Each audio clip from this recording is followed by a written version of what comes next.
Hello বন্ধুরা, welcome back to my new another blog. So আজকের ব্লগটার জন্য আমি খুব এক্সাইটেড। এটা বেশ কিছুদিন আগের ব্লগ, তবে আমি এতদিনে করছি। তো রেডি হয়ে গেছি আমরা সকাল সকাল, আর এটা হচ্ছে সকাল 8টা থেকে 8:30টার মধ্যে আমার এই লুক। তো দেখুন, আমরা তিনজনে মিলে অলরেডি বাইকে করে বেরিয়ে পড়েছি রাস্তায়। এর আগেও দুটো বাইক বেরিয়ে পড়েছে। আমরা কোথায় যাচ্ছি বলুন আগে?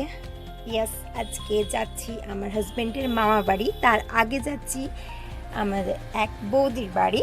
তো দেখুন, আমরা তিনজনে অলরেডি রেডি হয়ে গেছি এবং তিনজনে খুব এক্সাইটেড যাওয়ার জন্য। আর মেয়ে আমার ফার্স্ট টাইম যাচ্ছে আমার হাজব্যান্ডের মামা বাড়ি। তো দেখুন, এটা আমাদের শহরের চেয়ে বেশ কিছুটা দূরে এই গ্রামটা। তো আমাদের যেতে বেশিক্ষণ লাগেনি, আধ ঘন্টার ওপর টাইম লেগেছিল।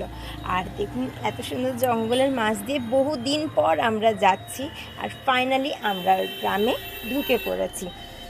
তো চারদিকে সিনারি দেখতে দেখতে আমরা যাচ্ছি অলরেডি। এবং দেখুন, আমার এই সুন্দরী দিদি সাথে একটা ছোট্ট ক্লিপ নিয়ে নিলাম। এবং বাঁকুড়াবাসীও যদি আমরা চপ মুড়ি সকাল সকাল না খাই তাহলে কি চলে?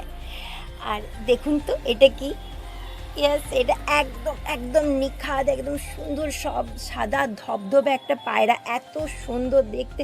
আমি এত কাছ থেকে এরকম পায়রা সত্যি বলছি আমি দেখিনি। দেখুন কতটা কিউট। আমি তো ফার্স্ট টাইম দেখে আমি জাস্ট কি বলবো, এত ভালো লেগেছে। আমি পাখি ধরতে পারি না, তবে আমার দেখতে ভীষণ ভালো লাগে। আর ফাইনালি যাচ্ছি মামা বাড়ির দিকে। তো সেকেন্ড পার্টের জন্য অবশ্যই ওয়েট করিন। টাটা।